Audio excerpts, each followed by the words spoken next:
All right, guys, and welcome back to Dallas, Texas, where we are live with the second best of three. Miraculously, I guess I should say miraculously, they're a great freaking team, but yeah, but they've come a long way. Yeah, I can't remember the last time a 1.6 team had won the two best of threes to actually win the grand finals. But if anyone's going to do it, it's going to be maximum effort. UMX is definitely going to put up a fight if we can get some in-game audio going on real quick.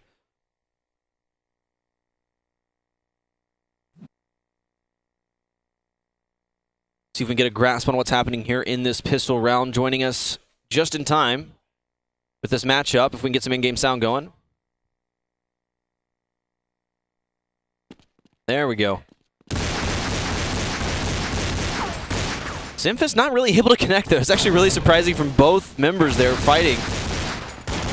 It's a 3-on-4 right now. 2-on-4 now. Kiko down to just 45 HP here on upper, right outside of upper halls.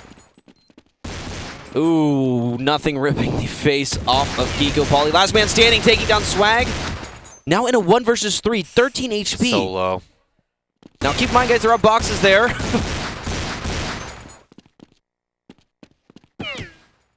Still popping. It's not able to connect really on either side. That was an awkward pistol round. That was like one of those like cursed rounds.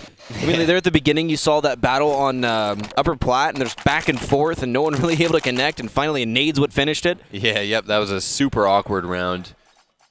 Maximum effort took it pretty slowly. They did buy a couple of USPs there to try to get the long-range shots there into the bomb site. And something really important to note, as Jimmy did briefly point out, the boxes in this map here on Forge in the bomb sites are invisible. That's just a spectator glitch, but the players do in fact see boxes, so a lot of times you'll see some players on your opponent's screen.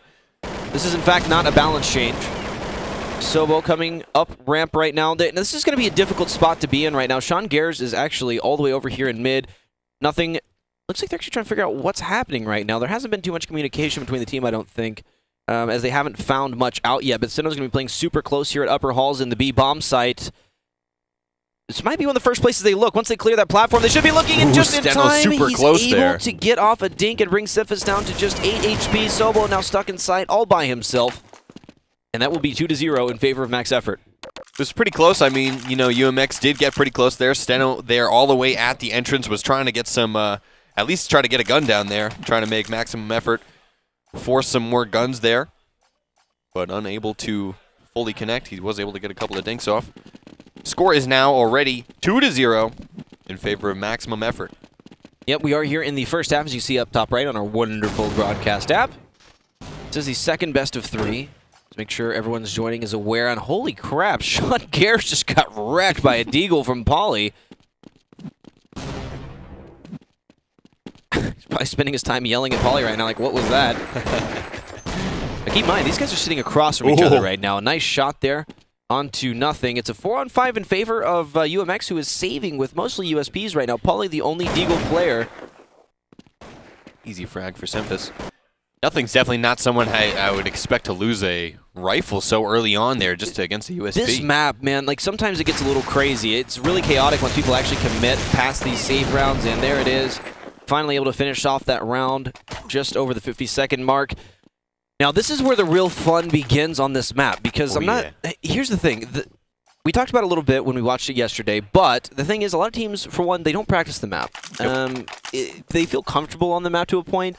However, we saw like a Check 6 match during regular season, I believe it was this season, where if a team does practice and actually work out their angles, their spams, their flashes, it can be devastating against the terrorists. It can be a really CT-sided map. However, playstyles can be just as effective if played properly here. I mean, Pauly's already pushed all the way up. Let's take a look at how they're going to be setting up here. Sinnoh's going to be playing back flat with the AWP, and this is what's awkward. Like, back in Kabul, you could watch upper with that op, and here you have a lot to worry about. You have to be worrying about lower. You have to be worrying about upper, and if your guy upper dies, you then have to back off into back halls, and you're kind of useless at that point. Who wants to be firing straight down with the op? Yeah, that lower passageway in the B bomb site is totally detrimental to the security of an opper's positioning there, up there on the upper platform for B. Steno opping from a very interesting spot. It looks like he's going to be floating around towards the connector, but he's going to have to face Sean Gers at some point, who has one of the best ops in North America. Yeah, it's intimidating. I mean, he just doesn't miss these last couple matches as well, and there's a frag from Steno onto Eliant. Yep, able to open up with his op, showing he's got one also. And he's not half bad himself. No, his op is great. It's just, Yeah. however, if it starts coming down to like these a lot of open battles, I have a feeling that Sean Garrett's going to come out on top a lot of the time. But Steno's rifle is really strong too. Uh-oh, here it comes. Simphis hopping his way out. He's actually able to take down Kiko without much opposition, but he is taken out. So 2 versus 2, great trades coming in. This is what I'm talking about. It's so hard to not get traded on this map. There's just so little. Oh my God, Sobo versus right nothing. on the other side of the box right now. Able to take down Jordan. It's a 1 versus 2. Swag, last man standing here with the AK-47. 100 HP remaining for him. The bomb has been planted. This is a rough spot to be in right now if you're Swag. Ooh, but a fantastic shot there onto Sobo, who was in the bomb site. Doesn't know that Flowsick is so close. Flowsick has plenty of time to try to creep up. Swag totally knows his position now. Flowsick, this smoke could be huge from him. He's going to try to angle his butt out behind the box and try to stick this defuse here, no doubt. Uh-oh, he's firing back, and Swag will be able to pick it up. Now, he would have been able to finish that out anyway, even if Flowsick didn't fire back. So, I mean, yeah, you know, that smoke can only do so much. He was in an elevated position. It is easier to see the smokes if you're high enough. Swag did come up clutch there in the 1 versus 2. You got to give a lot of credit there to Steno's op, though, for UMX. He was able to take out 3 members of Maximum Effort. Yep, and this will be a save round coming in from UMX. Score now 4-0 in the second best of 3. Now, this could go really fast if Maximum Effort keeps playing like they have been during this these grand finals. Full save round here for UMX. Yeah, quick Simphis frags here. 3K for him. Or 2K for him, I'm sorry. And Paulie going to be last man standing. He does have a deagle in hand, though. And the right elevation, but Swag just, or I'm sorry, Elliot just too good. I'm getting confused with these player bars. I know. It gets a little bit confusing, especially on a map like Forge where everything's just happening so fast. Well, the things do happen so fast. We could see a wraparound here from UMX at any time here. You know, this map can get very chaotic. Well, now keep in mind, too, this is what we saw from UMX was exactly on this map, is coming back from a 14-1, I think it was, all the way to a 15-12. Yeah. That is insane, and that was on their CT side, though. So, I mean, they're starting on CT here and already down 5-0. I'm wondering how that's really affecting the in-game leading over on that team. They can definitely pull a big comeback up and string some rounds together just as they did. You're absolutely right, Jim. All right, so we're going to be watching close lower. Paulie pushed up in halls as usual. Sean Garrett's trying to pick towards middle, so there's not going to be a lot of action just yet. They're playing this pretty passive. Steno may run into Sean Garrett, but he's playing a really passive angle through those doors. Looks like he's going to head his way back into sight. Maybe on top of the boxes is a great angle to be peeking, but this late in the round, it's dangerous. Thankfully, he is clear there. All right, and Jordan still here in lower, just taking it really, really slow here. It's 55 seconds of the round, and still everyone alive on both teams. Flowsick, just as we saw in Nuke, always ready for those pop flashes. He was helping Paulie out in the ramp room. Now he's helping Kiko up here, who's behind the boxes. Now, this is a pretty common spot. Let's see what happens here. I mean, the flashes are coming in here, the counters. Kiko has to peek here. Yeah, he absolutely has to. He can't just sit here and wait for his team to die, and that's exactly what happens. It's a 3 versus 5 now. Bomb is planted. Yeah, bomb has been planted, and we've got Paulie, last man alive. Where is he hiding? All the way over here in the A bomb site, headed back to his comfort zone here in the A halls. Let's take a quick look at the scoreboard while we're waiting here. I mean, on top here for maximum effort is going to be 186 ADR from Swag. Keep in mind, last season we did see an entire match completed with him over 180 ADR. Ooh, nice shot taking down Swag there, so he may be able to hold on to this gun. Let's see where everyone else is currently at. Uh-oh, Simphis raining down on him, just running the whole way. He is able to escape with that weapon, however. Let's take a look at the money system and see how that may affect things. Yeah, I mean, they're going to be able to buy here, and it's solely due to this drop he's going to be able to pull off here. I mean, sure, they could have forced, but it's going to put one more M4 on the field, and that's just going to mean so much. Yeah, I mean, it's tough for them to buy. You know, UMX had about an average of $4,300, so if you want to buy a Colt, that's $3,100. Want to buy armor and a helmet, you know, you're already down to only having $200 left, so you got to maybe buy a kit. You got to buy a couple of nades to at least stop some rushes coming in. Paulie's going to be the only one to afford the kit there. So even if UMX is up in numbers and they go for a defuse situation, they're going to have to really try to find Paulie's kit. Yeah, and that's going to be rough, too. Flowsick coming back towards the middle right now. Kiko still holding close. Swag playing it really slow and careful. Still trying to find a pick here. Wow, what a nade. Sean does have the op in hand. Wondering if Swag's actually they're gonna try to execute this way. If they allow him out far enough, they may just blindly execute into Kiko and his support here on the ramp. Kiko able to take down Swag, but this is gonna be easy trade. If he doesn't find a new position or does not have backup, he is able to work his way out to take down Kiko. Looks like, I believe that was Steno. It will take down Symphus. 3 versus 5 currently. Still taking their time. I mean, here late in the round, it's 25 seconds remaining and bomb is in play. However, they just don't have much to do. They don't have a lot of room to move right now, but they've got to start making their move. It's looking good for UMX here in the 3 versus 2. 15 seconds remaining. I mean, bomb in hands of Sean Gares. Well, the fact that Sean Gares is still alive with the op says a lot, but he has just been taken down. It's a 1 versus 3. Elliot, last man standing, who will also fall. And that will be the first round on the board here for Team UMX after a 6-round consecutive losing streak. Yeah, honestly, I think a big contributor to UMX's success that round was having Kiko posted up in such a weird angle, aggressively pushed up, trying to stop the initial pick off of the upper B hallway. He was able to at least get that first frag, and then he did get traded, but I think that stopping lowering the numbers there for the upper B passageway in terms of the T's bodies was an excellent job. He was able to narrow down 3 guys down to 2, and of course, you know, losing a couple of rolls, you're going to be losing a couple of flashes. Makes it a lot harder to take the site. All right, Paulie able to take down Swag, and 4 versus 4, and there's going to be a little battle here in middle, and I would say UMX would come out on top of this until you see these guys coming out of halls. This is going to be really rough for UMX. They're going to check right and then left. Paulie in position. 2 versus 2 now, and Kiko's going to be isolated from the site right now. Let's see if we can catch up with Sobo, so he is also going to be isolated. Thankfully, due to the addition of the back calls, if you're not too familiar with Forge, it does allow for easier retake on this bomb site. Instead of taking the endless journey through mid on Cobble. Too far. All right, there it is. It's exactly what they needed. 1 versus 2. Sean Gares does have the op, and they are far enough positions to where he can isolate one member at a time, and he does pick the correct position to look at first.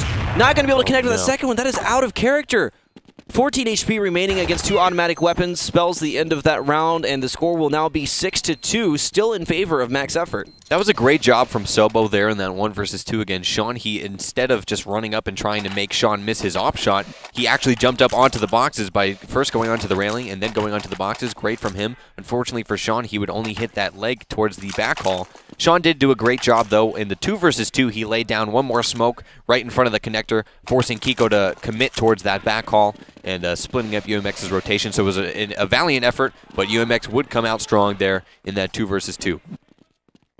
All right, back towards mid here. Looks like we do have a 3-man setup. Sean Gares without the AWP. Steno does have one. Now what they're going to try to do is line up here and peek all at once. This is a great, we've been seeing this since the old days of Cobble. I mean, it's such a great way to peek. He can only take 1 down, and actually, Elliot will take down Paulie there. But that's what's great. I mean, like, you get a team who is able to peek out 3 at a time far enough away where they won't get doubled. It's just really hard to counter. Yep. However, if that opera gets away quickly, things can start falling apart for you. Uh-oh, Flow6 stuck right in the middle of the smoke, and he can't quite see. He is able to take down Sean Gares.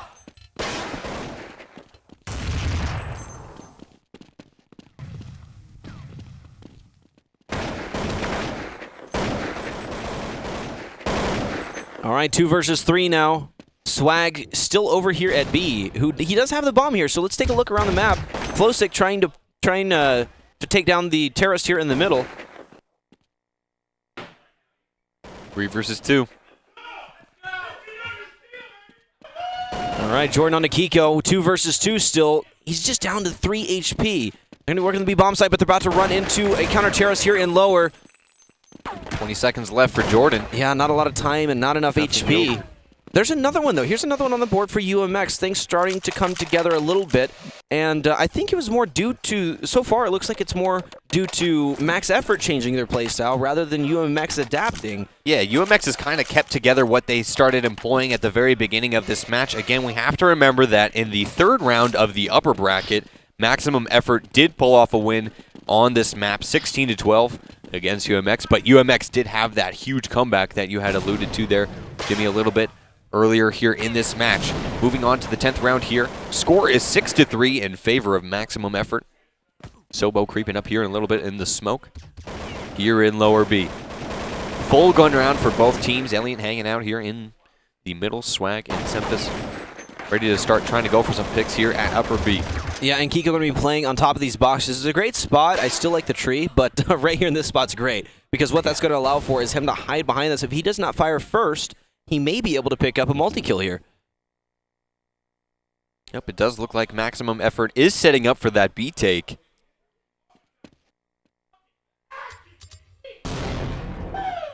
Kiko ready to go here, playing super patiently up here on this box.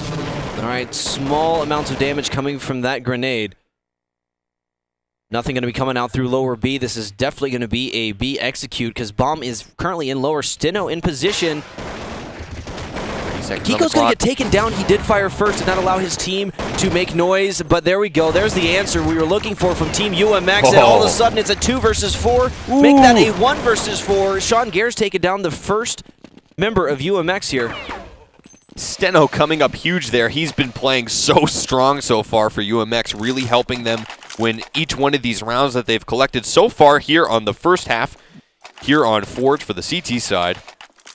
Yeah, that was just a great, great round. Let's take a look at the scoreboard here. On top is Swag. 113 ADR right below him. 108 here for Semphis.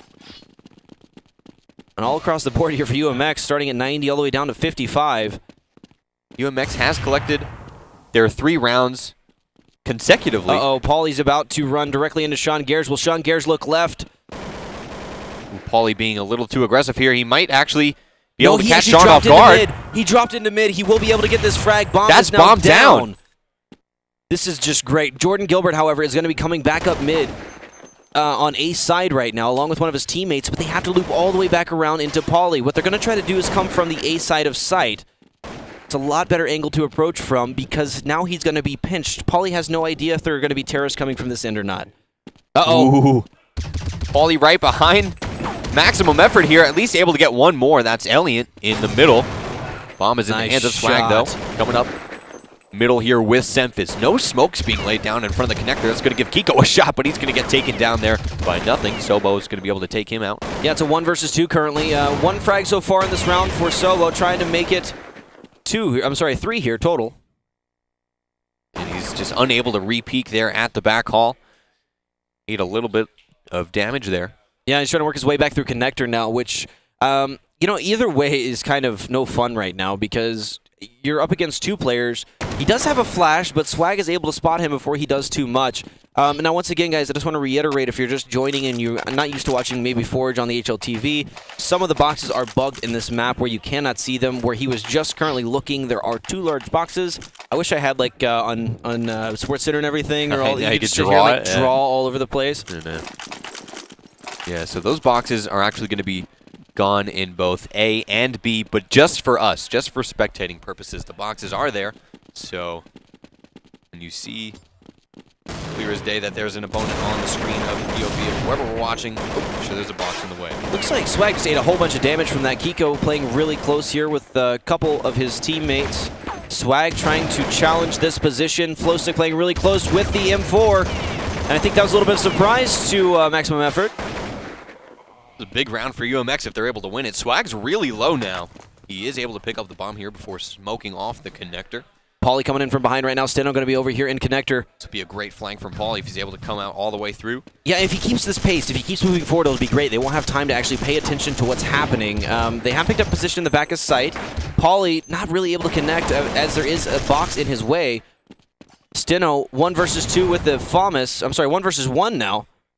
Elliott with 3 frags under his belt so far just for this round. 40 seconds remaining. The bomb is down. Uh-oh. Steno looking the wrong way, and Elliott's going to jump on top of the boxes and come out exactly where Steno was looking. Elliott now down to 56 HP. AK versus FAMAS at long range. Did pick up the bomb here, going for the plant. Steno looking for him behind this box. And he is able to pick it up, and that is a huge round for UMX. That will actually make the score 7-5 now. I mean, UMX starting to grab a foothold. Let's look at how the rounds have played out here. So as you can see on the broadcast app, the first 6 rounds went to max effort. The first 5 due to eliminating the entire opposing team. The 6th round went to the bomb blowing up, so one of the members did save there. That was Paulie over there in Halls. The next 4 They were able to defuse the bomb and kill the opposing team. So just letting you guys know how it all kind of plays out. And you can take a look at that every time we do hit the scoreboard. On top here, Swag, 118 ADR, still holding those 3-digit numbers. Yeah, something really important to note about last round is UMX kind of had a force buy going on. Kiko, we saw, only had that Deagle. Steno started off there with a FAMAS. Great flashes coming in here from Sean Gares. And Pauly and Flosik had bolts in hand, so it was a big force buy for them. All the action happening just outside of the bomb site. Oh, and Flosik able to just take down Swag really fast there. Last man standing will be Sean Gares. But no chance of him getting it away there. Yep, that will be a Deagle save round there from Maximum Effort. As we can see, ADR updating as we wait for the money to update here. There we go. So obviously will be a buy round from both teams here. Yep, Semphis is going to be hurting after this buy for sure. This is a round that Maximum Effort definitely wants to win. This is a really close match right now for the first half of Forge at 7-6. I'm just scared to death, though. What I'm probably going to see, and I'm going to throw it out there, is the Max Effort is going to just demolish CT side. Yeah, I mean, they're definitely the team that can pull off a close first half and then really shine in on a stronger half for them. What a great shot there. On to Steno. Coming up from Elian. Pauly working around down here in middle. All right, Pauly working his way up now, and a little bit of action over here at B. You know, they've been keeping Jordan in the same spot, rather. Every single round, he likes to lurk that lower B and try to pick up the rotate or be the point man out of lower. However, they really haven't been utilizing lower all too much. They've been shutting it, UMX that is, has been shutting it down fairly well. Yeah, actually, throughout this entire tournament, nothing is playing a different role than we're used to seeing. He has been mixing it up, not just being that point man, but he's also been playing a little bit more passively, a little bit more of a lurker player. Yeah, which is perfectly fine. When you have a guy who can be a star individual player, still make those plays when they count, that's always a big plus. Absolutely. Flosik here. Nice position. Able to take down Sean Gares. Bomb still in the hand of Semphis. 3v2. Now a quick 2 versus 2. UMX pretty low here in health. Yeah, last man standing will be Semphis here for Team Max Effort. Now he's got a player here in mid. He's got one back haul, so he's pretty pinned in here. He's going to have to eliminate the mid player to be able to get this bomb down safely. I mean, he can still get it down, just a lot more difficult, and that's exactly why. Once they see him stop moving, they know what's happening. Yeah, I think that Semphis really just wanted to get that bomb down to get some extra cash there. It was a really difficult 1 versus 2, but also he only had about 5 seconds on the clock. So once he realized that that middle player wasn't going to be fully peeking out for Semphis to be able to capitalize on that frag, he just had to go for that plant, try to get some money in the bank here for the last round in the first half. We're in the second best of 3 right now in the grand finals here in Dallas, Texas live for the ESEA Season 11 LAN playoffs. Yeah, the top players in North America have battled, been sent home, and here we are, the last 2 remaining teams in this competition. First and second place, nobody wants to go home with $4 grand over 10.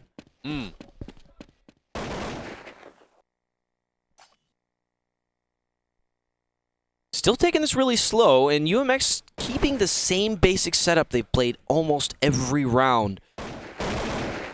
Nothing onto Pauly, and they're still working towards B. It's such a just basic game of Counter-Strike. They're taking it so slow throughout this entire matchup. I think that it's going to change quite a bit here on CT side, though, which you'll see pretty quick from Max Effort. Yeah, absolutely. Maximum Effort is going to be playing a much different style here for the CT side coming up here right after this round. We got 50 seconds remaining. Score is all tied up, 7-all. Nothing ready to go here at lower B. Sobo's going to have to be trying to defend him, but UMX is going to be running into some problems as 3 members of the opposition will be coming out of upper B as Swag starts making that move. And here's a flash for Sobo as he comes in, and what a great display of teamwork. Steno is now all the way over here at the A bomb site fighting with the lone terrorist inside of A halls. 24 HP remaining for him. Elliot will be the last man standing. 7-7 is the score, 13 seconds remaining, and he will be taken down. 8-7 will be the score for Team UMX in this first half. Looks like we will have a short break between these 2 halves.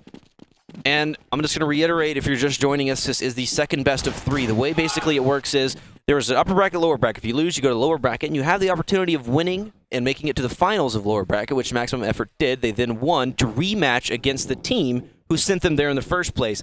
But what makes it really difficult is the fact that we have music playing in our ears. But besides that, the fact that they have to actually win 2 best of 3s due to the fact they came from lower bracket. All UMX had to do was win that first best of 3. However, it didn't happen.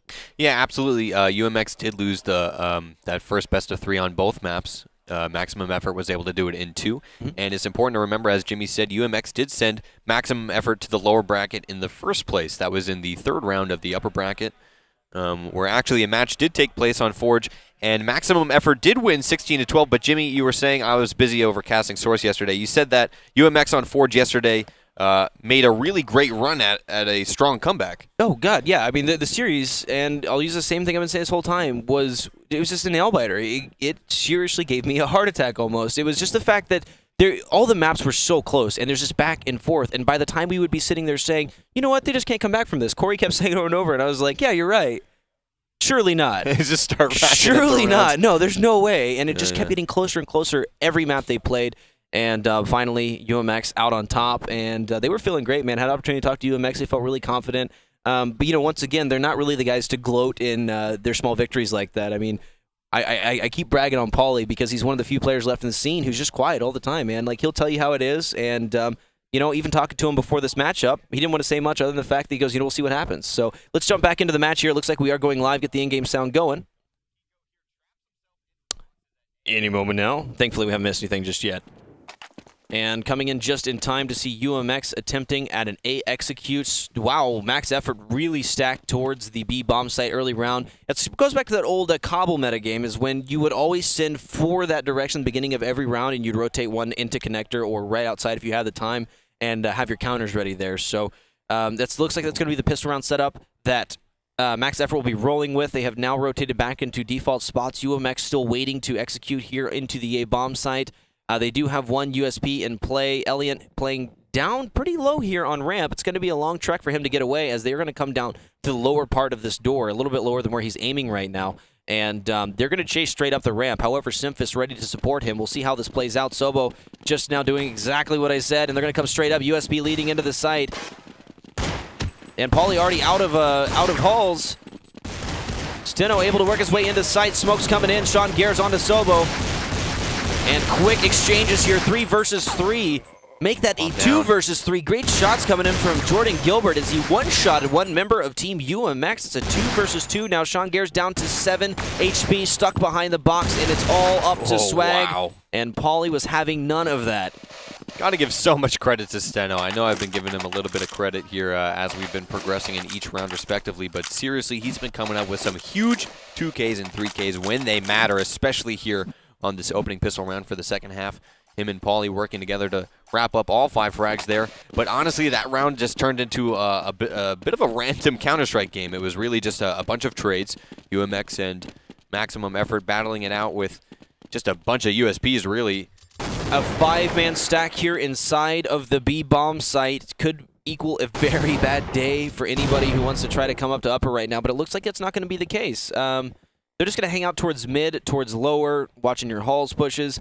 And, you know, knowing how aggressive Max Effort is, seeing the fact that they're not pushing into them right now is a pretty good indication they've gone into a stack. If they don't spot anything coming up middle, they're in pretty good shape. One issue they're going to run into is crossing over to connector. Max Effort's going to have 5 freaking grenades flying into that bomb site, and they need to spread out quickly. They can't simply walk into the site. It doesn't work like that. Absolutely not. That's the benefit of not throwing your nades right off the bat, trying to gamble on that 50-50. You save them for when you know that the bomb's going to be getting planted there, and then you just flood them in altogether. All right, little by little, they're starting to clear into the bomb site, but just as Jordan Gilbert has come into the A bomb site to spot things out, but he turns around, that would have been a huge opportunity for everyone to just nade into middle and halls. But it sure looks like this will be a clean execution, at least until the nades start flying and all chaos begins. Excuse me. Sean unable to see anything here. UMX going to go unchallenged here into the A bomb site. Yep, bomb has been planted. Now, I think they're actually too spread out to get all their nades into one position, so they're going to be fairly ineffective here unless they land one really solid grenade. Now, that's a solid grenade. Pauly right in the middle of connector, blowing Elliott out of this world. Pauly going to be watching behind here in Halls. Sobo still at connector. Sean Gare's headed towards mid. Yeah, at this point, there's not much they can do. They're up against automatic weapons, and Stino it just decides to one-tap some fools here in connector. Yeah, it's really hard to come out of that connector. I mean, it's just a small little hole there to try to bust out of. And Kiko now able to take down Swag here in middle. And UMX is going to be able to win that. 10-7 now. All right, UMX. This is not necessarily the play as expected from Max Effort. It's only a save round. I understand. You have to take your gambles. We'll see what happens here on the gun round coming up fairly soon. Let's take a look at the money here, as they do have one more round before they will be able to work into a full gun round. Max Effort, that is. It's exactly what you said what might happen, though, Jimmy. You earlier alluded to UMX coming in with a late comeback here. They did lose a couple of the first rounds here. They're all such level-headed players that they can do that. Like yeah. they're not comfortable losing, but they know how to lose and come back. Like they don't let it get to them all too much, and that is such a huge thing to consider at these events. Yeah, they don't get discouraged easily. Very persistent Sons of Guns. 4 on 2 now. Simphus left here in connector with 50 HP and Swag all the way over here at Halls. They may be able to pick up a frag here. And Simphus just going to try to peek out wide and just try to find somebody, but Pauly picking up the quick 2K. Yep, all he could really do there. So slow start here from Maximum Effort. Definitely ready to see what they're going to put forth on the gun round. Really hard after you win that pistol, obviously, you know. Hard to win the next 2 rounds following. They were able to at least get a couple of kills here. Yeah, and take a look at the money here. They will be able to go into their first buy round. Now, you'll see after the freeze time the difference between the 2 monies there. Yeah, so, I mean, UMX definitely, obviously, on top as they have won all 3 rounds. And the second round, they actually got the bomb down.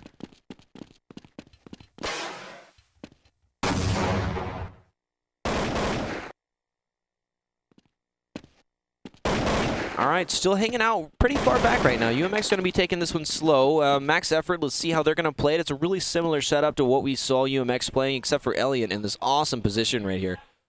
Yeah, I love getting that boost up there onto the fence. We've seen him there before during the regular season.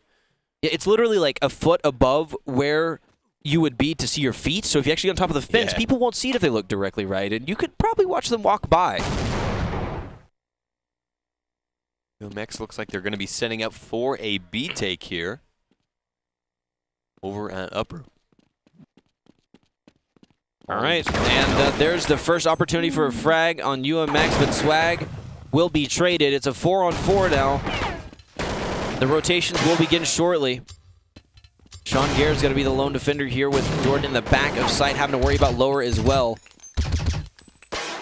All right, Sean Gare's will be taken down. It's a 3-on-3. Simphus working up really close here, and they're trying to get out of lower, but they're running into Jordan with a USP, and that is just amazing play there. It was great movement. He was on full sprint when that happened. Like, he did not let go of his movement keys at any point in time, and that's just kind of his style, man. It's so hard to counter when somebody just does it right.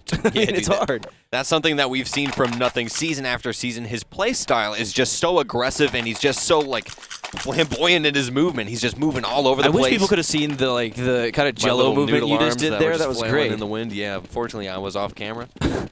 Sean Gares, I like these flashes coming in from that tree. Yeah, it's a great point to be able to bounce those flashes off. You can throw them in front of the box like you did in Cobble, but that tree adds another opportunity to throw them actually inside of the holding area. And rushes. Wow, Sobo down to just 5 HP, Simphus down to 3. A lot of equal trading happening here as far as damage goes. Uh-oh, Elliott's going to get taken down here in Halls, and that's going to force Simphus into an awkward spot because he only has 3 HP. Yeah, and he's forced to play that really passive spot, and he's going to have to play bait for his team.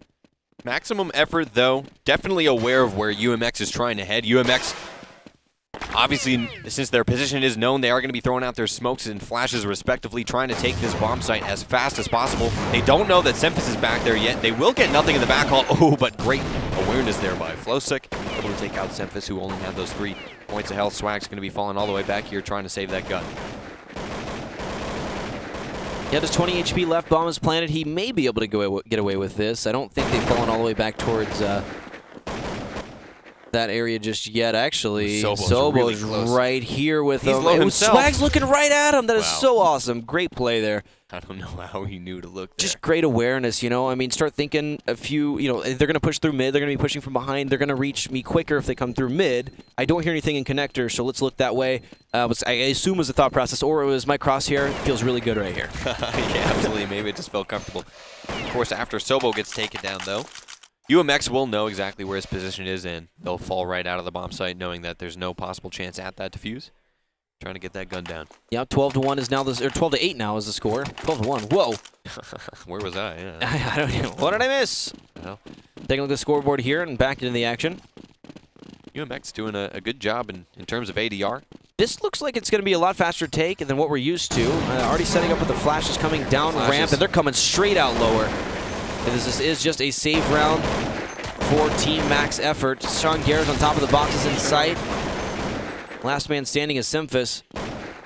He's going to be coming in from behind right now. It's a 1 versus 4 with a deagle in hand, and he will be at really close range. So if you ever wanted a good situation to be in a 1 versus 4 with a deagle, this is it right here. Yeah, worst case scenario, at least trying to get a gun here. Yeah, but he's not going to be able to connect there while moving on to UMX. Kiko actually was down to just 4 HP there. Got a little scary for him, but the score now 13-8. That's a really difficult angle there in the lower B part of the two entrances there at B.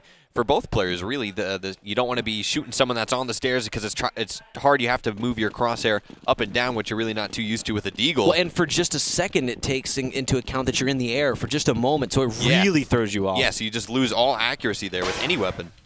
And that's one reason we love Counter-Strike. There's so many small things that add to the complexity of these matches and games, especially as individual players. Sean Garrett's holding the angle we've seen for most of this match from both sides, both teams, rather. Still a quiet round here. Take a look at the overlay here a little bit. So they've split all across the map right now. Sobo's going to be here in middle. Flow6's going to pick up kind of Jordan's role. This is kind of how you have to play T-side if you're going to take it slow. You've got to have someone in lower, because if the CTs do clear out lower, there's a pretty good chance you're not hitting that site, and they will full stack the opposing bomb site, and that's not what you want. See, Swag now is going to start working his way down, and he's going to run directly into some opposition. He actually opts to back off here. Smart move. Flosic waiting right below the stairs. Yeah, could have ran into some trouble here with only 40 seconds left on the clock. Finally, the opening frag. Uh-oh, Steno in some trouble, down to 6 HP after losing his teammate right in front of him. All right, he is finally able to trade that frag. It's a 3 versus 3, even trades across the board so far. Pauly fighting here in apartment. Sean Garrett's watching for it with the AWP. Dangerous territory there for Pauly, down to 6 HP right now. Yep, the bomb is down too with only 20 seconds left on the clock. Going to be really hard here for UMX to come out and take any of these sites. Something to note here is the random counter that Simphis just threw. He wasn't sure what was happening, felt that it was about the right time, and threw those flashes. He is able to then jump down and take down Kiko. Last man standing will be Flosic all the way back in T-spawn. They have every reason to go ahead and save this out, as there's no time left on the clock. Yeah, that's the thing here, Jimmy. One of the things that you just pointed out was that Simphis just kind of threw his flashes and checked his spot where he was playing. You don't always necessarily need to have a reason to counter. You can just kind of have a feeling, or even just moving up with your flashes, just going to make sure that your spot is clear is really important to use your flashes in for that. You don't always need that reason. You don't need footsteps or anything. You just kind of have to check. And it's a zoning thing as well. I mean, he knew that if he wanted to peek mid, he had to make sure no one was behind him, and if they were, they wouldn't be able to see. So he timed it well enough where he flashed, looked down mid. That's actually one of the first things as friends of mine get into Counter-Strike. They get the basics down. They want to throw their nades all the time. One of the most key principles of Counter-Strike in competition is to hold them as long as possible. I mean, obviously, you want them to be ready to be thrown, hockeying them if you can, but throw those out during rushes. And if you have them in late game, it's frustrating for the other team. Yeah. Once that bomb gets down and there's only like 5 seconds left of the rounds, how do you still have grenades? Yep. And some of the biggest 1v1s we've seen so far at this whole LAN series in its entirety have been when, a player maybe in Nuke still has a smoke or two and can, even in that 1 versus 1, just a couple of nades can really make the difference and totally change the pace of an entire game. Yeah, and I just want to let everyone know on the stream, Sobo did just run off real quick to make sure. I want to make sure everything's okay. We'll get an update or right back in the game as soon as we possibly can. So we are at a game pause. For some reason, it's not showing on the screen. That's why I was a little confused. I'm clicking around. I'm getting antsy. I want to see the rest of this game, man. UMX so far up 13-9.